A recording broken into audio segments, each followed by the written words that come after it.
Targ, our friends. Hey everybody, it's Jason Blaha here, and once again it is time for another Orc Mode workout. And just a quick reminder, if you guys could click like down below if you watch these, it would be greatly appreciated. Please do that. Reach down there and do it. Today's workout was a little shorter, and sorry I'm delayed getting it up. I've been really sleepy today. I had client Skype that I needed to do before training. Then I got sleepy, passed back out, took a nap, and I've been sleepy all the way through my training today. This is going up much later than I wanted. I need to just get extra sleep tonight, I guess. And it's not lack of getting a good night's sleep. I was just tired today. And it affected my later sets, my last couple exercises. I just reached failure. But we had to get the real work done. And I went up to just a comfortable training max today on this. And I'm trying to focus on getting as deep as possible. I tried to kind of mess with my camera to get the depth angles with this bar, but I can't get good angles because the plates are literally in the way from the side view. The plates actually cover my entire thigh. The entire thigh from the side view because of this bar. But I focused on just warming up and getting deep and trying to drop as deep as I physically could, and then trying to hit that same spot with this. So I didn't go super heavy on the plate weight, but we did really heavy bands. That's 100 pounds of bands, which anyone who's done band work knows what that feels like. And I stopped at 507. I probably could have gone heavier, but I wanted to just focus on that depth, and I think that's what I'm going to do for a little bit on the phase on a lot of the squatting. Get used to still handling the heavy weight and work on getting a little better with my depth, opening my hips up more, sitting back more, all of that to help me get better depth. And because I do need to get it a hair deeper for eventual competitions. And that's fine. It won't be that hard for me to do it. I've done this before. It's not like I've ever been red lighted in comp for depth. My depth has been fine, and people were calling depth in videos, and I went in and had no issues. But we'll work on it. I do need to perfect that. But we did get a PR on the good morning today, which was kind of the goal today. I wanted to just work on getting some decent depth on the squatting, and I wanted to just go for a 5-pound PR on this good morning. Now, some people already said, you look like you could have gone a little heavier. And yeah, I could have, but I just wanted the 5 pounds. On this lift, because this is, again, a lot of people scared of the heavy good morning. They're scared of it. And I mean, if you don't respect this lift, it can hurt you. There's no doubt about that. I'm going to do 5-pound jumps, especially with this bar, because we move so much weight with it. And I think that's perfectly reasonable. Perfectly reasonable. Because those add up. What happens if I do that a few times in a row? And, we have to look at that. And I've been debating with my training, where's really my weak link in my squatting? Is it quads? Is it my upper back? And sometimes I think, well, I good morning so much, it probably isn't. But I don't good morning as much as I squat. Okay? So we probably do need more upper back. Now, I do know I need more quads, but that's one reason we're doing these 20 rep squats. I mean, I have 600-pound squat quads. I don't have 700-pound squat quads. You ever seen the quads of a 700-pound raw squatter? I can think of a few. Okay? They have bigger quads than I have. Right? They have bigger quads than I have. So I thought about messing with some belt squats, but today I was too lethargic. Just getting through my normal squats. These lit my quads up because I'm really focusing on opening the hips up a little bit more, trying to get depth on most of the reps, not all of them. And again, people need to remember we're also at a front angle. I've tried to explain before, the front angles of what I'm doing is not always indicative. But I'm going to keep working depth more and more. And I may mess with some belt squats to work on getting really deep up on the stools again, to get into those positions, to get hypertrophy at those joint angles. And mess a little bit with stances and whatever I have to do. So we'll work on it. The strength is there. I mean, I'm squatting over 600 with this bar. Okay. As soon as we get everything caught up and I can do more and more squatting with straighter bars as my shoulders have gotten better and better, and work on the depth, we'll be fine. Because again, joint angle specificity and the way joint angles carry over, I'll be fine. I just have to practice getting to depth. I just have to practice going deeper, because I do need to get deeper. I need gym lifts that are hitting deeper than competition, honestly. And it's something I need to work on again. But again, when we look from when I've done some of the side views, I'm not as high as people think I am. It really isn't. Again, I have really big quads that distort stuff from the front, camera angles. And again, it's not my first rodeo with this. But the squats were pretty tough today. My quads were lit on all these sets, because I'm still working off that 600 max for the calculations. And yeah, it's definitely burning my quads. I almost feel like I might also want to mess with, just for tendons and everything, doing a little bit of high rep leg extensions with the bands in between. And I don't want to try to set all that up on camera, but if I do it, I'll tell you guys I do it.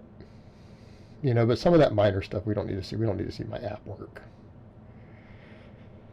So I'll probably consider doing that. And if nothing else, even if I don't need that for quad development, because it'll probably go along with just my squatting and maybe throwing in some hip belt squats, at the very least the extra connective tissue might behoove me. And maybe the connective tissue hypertrophy will make going to depth easier,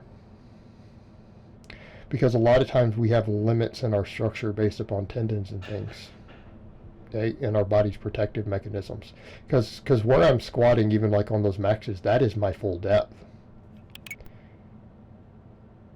That's my depth. It's not, hey, you should sink it deeper. Like, you couldn't sit on my back and push me deeper. Okay? It doesn't work that way. So we probably need to work on some of the connective tissue and stuff a little bit to get there. But I feel like overall, my hip strength and stuff is good. That's not necessarily an issue, because look at what I'm good morninging. But by that same token, we could argue maybe it is a hip extension issue.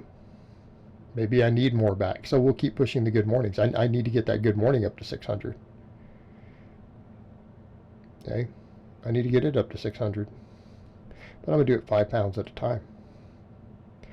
But the squats were tough. The good mornings were tough today. And so again, I calculated off the new max. So we did like 272.5, which is, 50%. 3 sets of 20.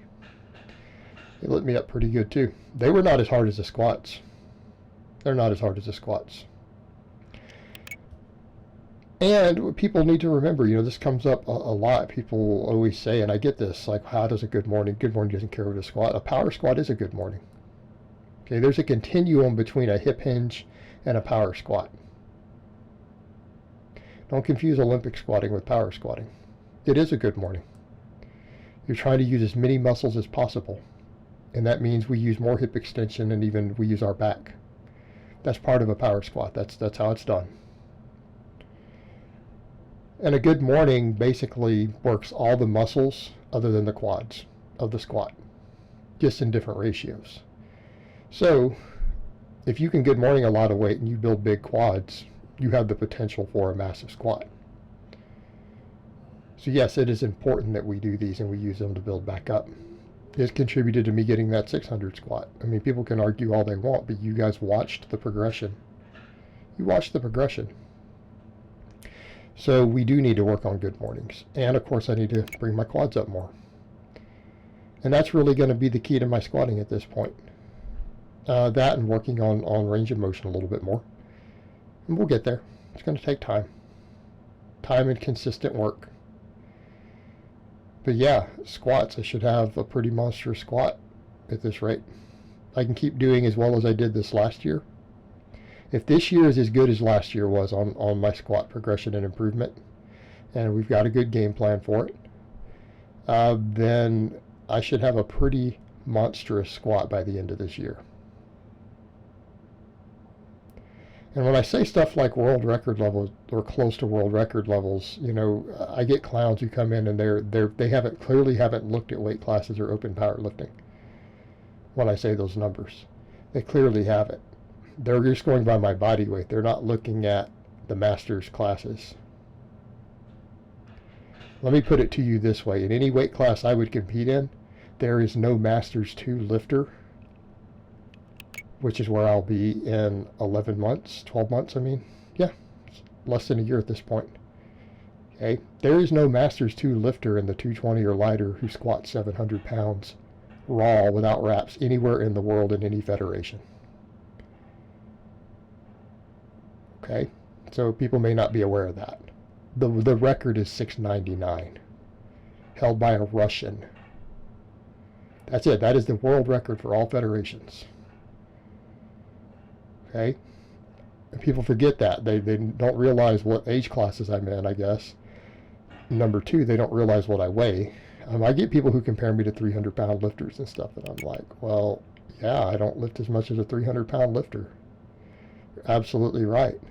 Be pretty sad if I lifted as much as you're a pretty bad 300-pound lifter if I'm beating you on lifts. Okay? I think that's a fair statement. But the good mornings were tough. Then when I got to my Pendlay rows, they were good. My axle bar rows, they were pretty good until I got to the fourth set, and then my grip failed. I just gave out, and my forearms cramped. And I had to quit on the middle of set 4. I didn't get to my 20. I did a minor micro load, which should have been good because I got 5x20 with 140 with this bar last time. And no, that's not all I can row. This is with this bar for sets of 20. People who watch my upper body vlogs know I do my rep work like with my underhand grip row off the floor with 225. But I'm only doing 10s, and I'll get that up too. But the grip just gave out. And it wasn't just the grip, it's that my forearms themselves cramped. They're just like, what are you doing to us today? We want to go back to sleep. And the same thing pretty much happened with my reverse hypers. They were good. First couple sets were good. They were challenging, good burn. I think around rep 16, I hit failure on the third set. I'm like, well, that's it. That's my body saying, okay, this is all we can handle for the day. Got a real good morning PR. Got some strong lifting in, but I just need sleep. And again, I've been so sleepy today that tells me a lot. And I'll crash out pretty early tonight. And I've got a lot of client Skypes to deal with tomorrow, so it's going to be a pretty busy day. So I'll get rested up. I will try to knock out a breakfast chat for you guys tomorrow. I couldn't do it today. Number one, I needed the extra sleep, so I just ate real quick, went back to bed, set my alarm, and then had a client before I trained. But I think tomorrow I can probably do one. I'll think about what topic I want to cover. Got a few options. So I'll do that tomorrow, but yeah, I'm going to have to get caught up on sleep. And this was a good workout. I mean, overall, we got a good training max on the squat. I got a PR on the good morning. We got our rep work in on squats and good mornings. Those are the real bread and butter. We pretty much trained till my forearms gave out for the rowing, which I didn't anticipate. The first set felt good. Like the first set was fine. And then the reverse hypers, it just ran out of steam. Just basically my glutes and stuff just said, no, we're done. And maybe it was trying to go a little deeper on the squatting. Maybe it was a good morning PR, followed by the new rep work based on that PR. Who knows? But at this point in the workout, I was just done. And this happens sometimes, especially with these grueling workouts. And I think a lot of it's because of the time frame. Again, being sleepy, getting all broken up in the training. And I wasn't motivated to train. Like, this is, again, one of those days where I would not have done the rep work on the squats or the good mornings if I just went by how I felt. My level of motivation told me to go back to bed and not even bother with anything after the PR, right? But we did. Came in, got the work done. And then, obviously, the last couple exercises, I reached kind of that fatigue point. But, again, that's fixable with sleep. It's fixable with food. I actually undershot my calories yesterday because I got really sleepy and went to bed early, and I ended up not eating all of my final meal. I laid out, so I got shorted maybe 300 calories yesterday. And then I slept like crazy. And I slept like that the night before. I slept 11 hours the night before. Kind of broken up a little bit. So again, my body just won't sleep right now. It's like sleep. We need to grow. We need to recover. And it's a little unusual, but that's where I'm at with it. So that's how the training went today. I'm happy with the PR though. Happy with most of the rep work. We got quality work in spite of it. So I hope it has been informative, and I will talk to you guys next time.